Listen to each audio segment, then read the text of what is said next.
سنیے دوستو، پھر عرض کر رہا ہوں، دنیا کا کوئی علم و ہنر اگر سیکھے بغیر نہیں آتا، دین بھی سیکھے بغیر نہیں آتا۔ شاہ عبدالعظیم حسنی، یقیناً مجمع میں بہت سارے لوگ بیٹھے ہیں جنہوں نے تہران میں رہے شہر میں شاہ عبدالعظیم کی قبر اطہر کی زیارت کی۔ شاہ عبدالعظیم 4 واسطوں سے امام حسن مجتبیٰ علیہ السلام کے فرزند ہیں۔ معصومین کے بعد خاندان عطرت و طہارت کی ایک جلیل القدر شخصیت ہیں شاہ عبدالعظیم حسنی۔ معصومین کا زمانہ پایا ہے، امام علی نقی علیہ السلام کے اصحاب خاص میں یہ شامل تھے، صاحب اسرار تھے۔ امام علی نقی علیہ السلام کی خدمت میں حاضر ہوئے، اور میں عرض کروں جنہوں نے زیارت کی، آج بھی مفاتی اٹھا کے دیکھیں، شیخ عباس نے جو زیارات لکھی ہیں، شاہ عبدالعظیم کی زیارت میں امام علی نقی علیہ السلام کا یہ فرمان موجود ہے۔ امام ہادی علیہ السلام نے شاہ عبدالعظیم کی عظمت کو ان لفظوں میں بیان کیا تھا، فرمایا منظار عبدالعظیم برے کا منظار الحسین بکربلا۔ شاہ عبدالعظیم کی عظمت یہ فرمایا جو رے شہر میں آ کے عبدالعظیم کی قبر کی زیارت کرے اتنا ہی ثواب ہے جتنا کربلا میں امام حسین علیہ السلام کی زیارت کا ثواب۔ اب اندازہ ہوا کتنی عظیم ہستی ہے اور کتنی جلیل المرتبت، جس کی زیارت سے سید الشہداء کی زیارت کا ثواب ملے۔ امام علی نقی علیہ السلام کی خدمت میں حاضر و عرض کرتے ہیں، فرزند رسول آ کے سلام کیا، امام نے جواب دیا اور فرمایا مرحباً بکا یا ابا القاسم انت ولینا حقا، اے ابو القاسم مرحبا، خوش آمدید، میں گواہی دیتا ہوں تو ہمارا سچا اور حقیقی ولی اور دوست تو۔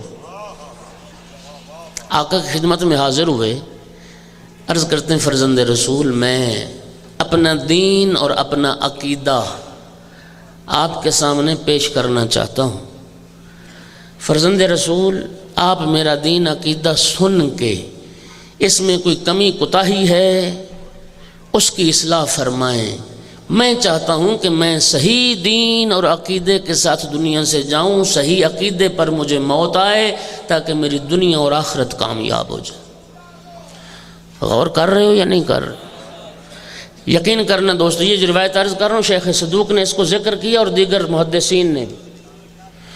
میں دوستو حیرت کے سمندر میں غرق ہوں جب میری نگاہ سے یہ جملہ گزرا کہ شاہ عبدالعظیم جیسی ہستی، خاندان عطرت و طہارت کی ایک جلیل القدر فرد، آل محمد کے گھرانے کی ڈائریکٹ معصومین کی صحبت میں بیٹھنے والا اس شاہ عبدالعظیم جس کی زیارت سے امام حسین کی زیارت کا ثواب ملے، شاہ عبدالعظیم کو ضرورت محسوس ہوئی کہ میں اپنے دین عقیدے کی اصلاح کرواؤں۔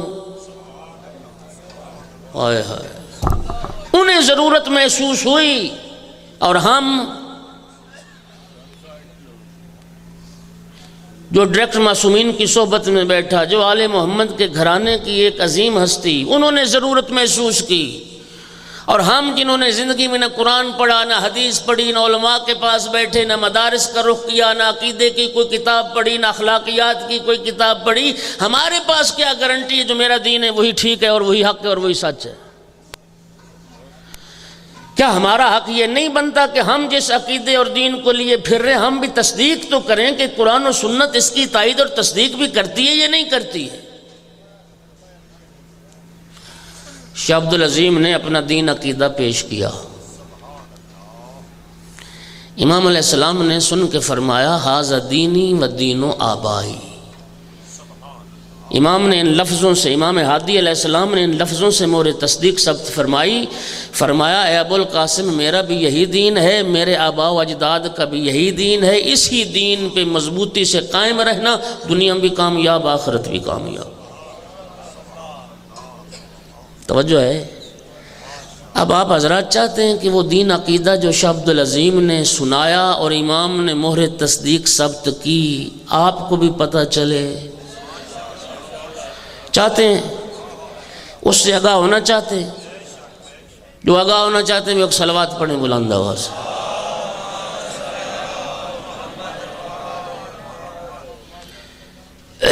چونکہ وقت زیادہ نہیں، میرے بعد میرے واجب الاحترام تشریف لے آئے، میں حوالہ دوں گا اور وعدہ کریں کہ جو حوالہ دوں گا وہ مطالعہ کریں گے۔ آپ وعدہ کرتے ہیں؟ 5-7 منٹ سے زیادہ کی تکلیف نہیں، صرف 5-7 منٹ کے مطالعے میں وہ سارا دین عقیدہ آپ پڑھ لیں گے جو شاہ عبدالعظیم نے امام علی نقی علیہ السلام کے سامنے بیان کیا تھا، اور امام نے فرمایا تھا یہ میرے آبا و اجداد کا یہی دین۔ وہی عقیدہ جو تلقین میت میں میت کو سنایا جاتا ہے کندھا ہلا کے، یہ سارا وہی دین اور عقیدہ تھا جو شاہ عبدالعظیم نے امام علی نقی کے سامنے بیان کیا تھا۔ ایک آدھ جگہ شاید تھوڑے سے 2-4 لفظوں کا اختلاف ہے، باقی منوان سارا وہی عقیدہ اور دین جو تلقین میت میں بیان کیا گیا۔ دوستو کتنی عجیب بات ہے کہ انسان کی ولادت سے لے کے انسان کے مرنے تک زندگی میں کبھی بھی ہم اولاد کو، اپنے اہل و عیال کو وہ عقیدہ نہیں پڑھاتے۔ ایک ہی بار پوری زندگی میں دین، عقیدہ، تشیع کا کیا ہے وہ میت کو پڑھایا جاتا ہے انسان کو جب وہ مر جائے۔ توجہ، زندگی میں کوئی نہیں پڑھاتا کہ تشیع کا عقیدہ کیا ہے، شیعت کیا ہے۔ ایک ہی بار پوری اس کو انسان کو پڑھایا گیا، وہ بھی جب وہ مر گیا۔ اب کندھا ہلا ہلا کے کہہ رہے ہیں اسمع افہم، سن اور سمجھ۔ خاک سنے اور سمجھے۔ سننا میری بات، تلقین ایک تذکر ہے، تلقین ایک یاد دہانی ہے۔ شہید دست غیب نے لکھا ہے کہ، اور آپ نے دیکھا دنیا میں کسی کا ایکسیڈنٹ ہوا، کوئی موٹر سائیکل سے گرا، کسی کے سر میں چوٹ لگ گئی، اس کی یادداشت ختم ہو گئی۔ شہید دست غیب لکھتے ہیں سکرات موت، وہ موت کا مرحلہ اتنا سخت مرحلہ ہے، کیا گارنٹی ہے تمہارے پاس کہ ملک الموت کا سامنا کرو اور تمہاری یادداشت باقی رہ جائے؟ اس لیے 3 مقام پہ تلقین پڑھنے کا حکم ہے، کہیں اس کی یادداشت ختم نہ ہو جائے۔ اس کو تذکر دلاؤ، یاد دہانی دلاؤ، یہ تیرا عقیدہ ہے، یہ تیرا دین ہے۔ روح نکل رہی ہو تو تب، مر جائے قبر میں لٹا کے تب، تعویذ قبر بند کر دیا جائے تب۔ 3 موقعوں پہ تلقین کرنا میت کو مستحب ہے، لیکن یاد رکھیے اس تلقین میت کا فائدہ اسی میت کو ہوگا جس نے اس عقیدے پر زندگی گزاری ہو، جس نے اس عقیدے کے مطابق زندگی گزاری ہی نہیں، زندگی میں اس کو پتہ ہی نہیں تھا، اب اس کا کندھا ہلا ہلا کے بھی کہو اسمع افہم تو کیا حاصل ہوگا؟ اللہ اکبر، یا رسول اللہ۔ توجہ ہے حضرات؟ اور خدا کے لیے آج ہی جانا گھر، آج ہی جانا، اپنے بیوی بچوں کو اکٹھا کر کے، اپنے اولاد عزیز و اقارب کو اکٹھا کر کے گھر میں نماز جعفریہ ہوگی۔ ہر نماز جعفریہ میں وہ میت کی تلقین لکھی ہے، اس کا ترجمہ پڑھو کہ یہ وہ عقیدہ ہونا چاہیے جو امام نے مہر تصدیق ثابت کی تھی۔ زندگی میں بندہ تلقین پڑھ لے گا تو موت نہیں آئے گی۔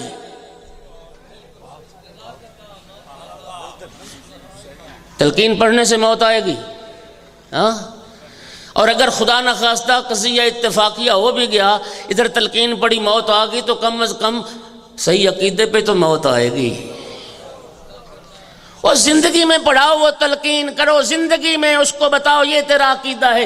اور جب پڑھو گے ایک جملہ کہوں، اس میں ایک جملہ آتا ہے اسمع افہم یا فلاں ابن فلاں اذا اتاک الملکان المقربان، جب آئیں گے اللہ کے 2 مقرب فرشتے تیرے پاس تیرے رب کی طرف سے، وَسَأَلَاكَ عَنْ رَبِّكَ، تجھ سے پوچھیں گے تیرے رب کے بارے میں، تو پھر فَقُلْ فِي جَوَابِهِمَا، کہنا علی میرا رب ہے۔ ہاں، کیا کہنا؟ تلقین میں کیا ہے؟ تمہارے ممبروں پہ تو زور لگ رہا ہے علی کی ربوبیت کو ثابت کرنے کے لیے۔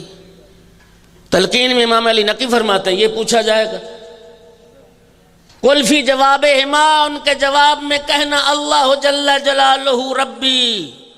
جو زندگی میں علی رب کے نعرے لگاتا رہا، اس کو تلقین کیا فائدہ دے گی؟ تلقین اسی کو فائدہ دے گی جو اس دنیا میں بھی اللہ کو رب مانتا تھا۔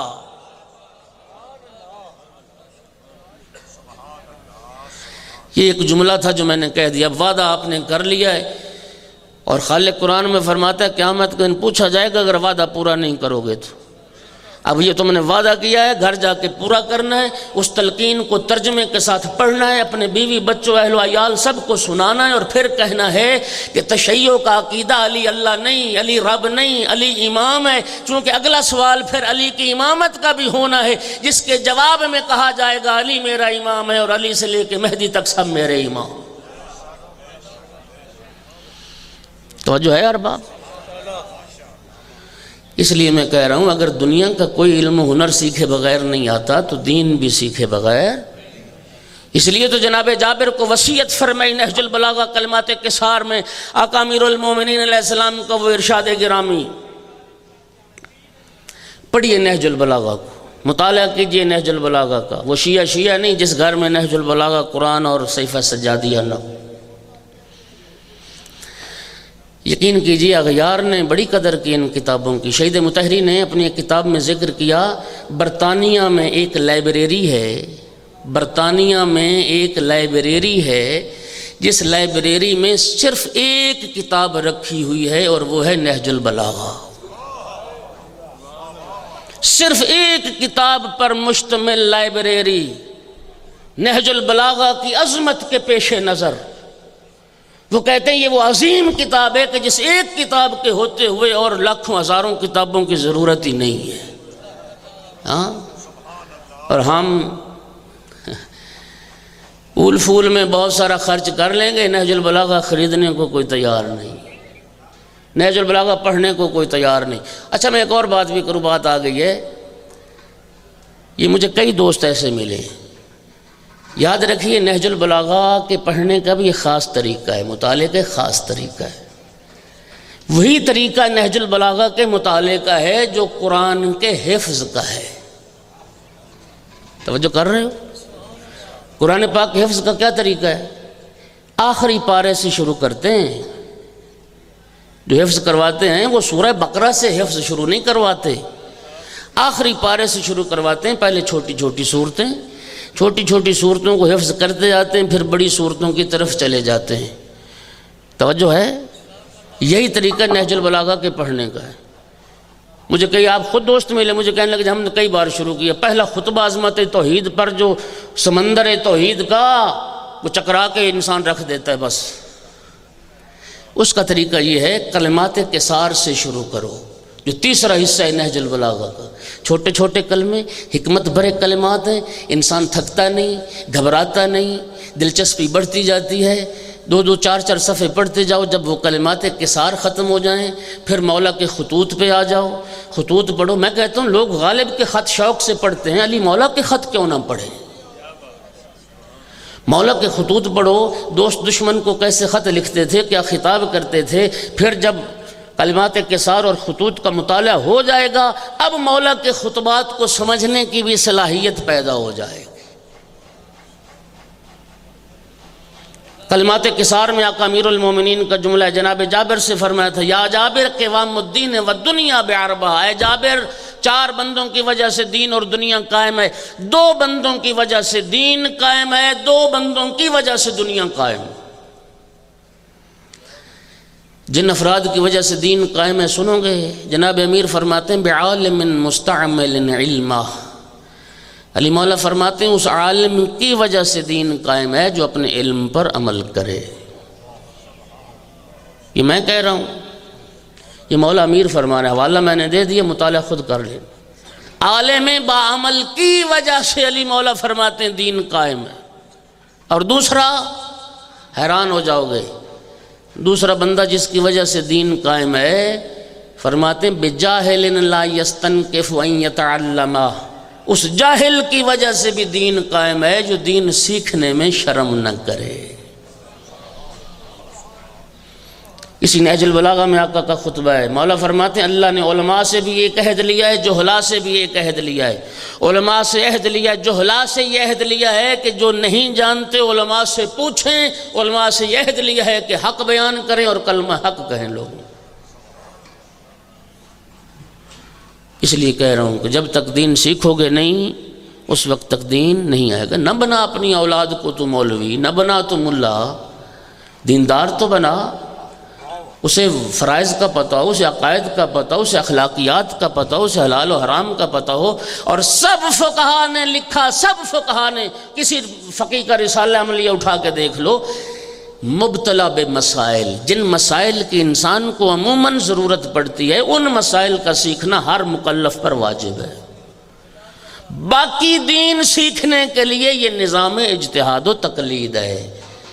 تمام ابواب فقہ کو انسان نہیں سمجھ سکتا، اس کے لیے تقلید کا باب کھلا ہے. فقیہ سے پوچھیں، یہ بھی دین شناسی ہے، دین پہ عمل کرنا ہے. لیکن مبتلا بمسائل جن کی ضرورت ہر روز ہے، نماز کے، وضو کے، روزے کے، ان مسائل کا سیکھنا ہر فرد پر واجب ہے. بس میرے بعد میرے بھائی ہیں، وہ مصائب بھی انشاءاللہ پڑھیں گے. وقت جو ہے وہ تمام ہوا. وآخر دعوانا ان الحمدللہ رب العالمین. اللہ رب العزت ہمیں علم اور علم کے جو وارث ہیں ان کے دامن سے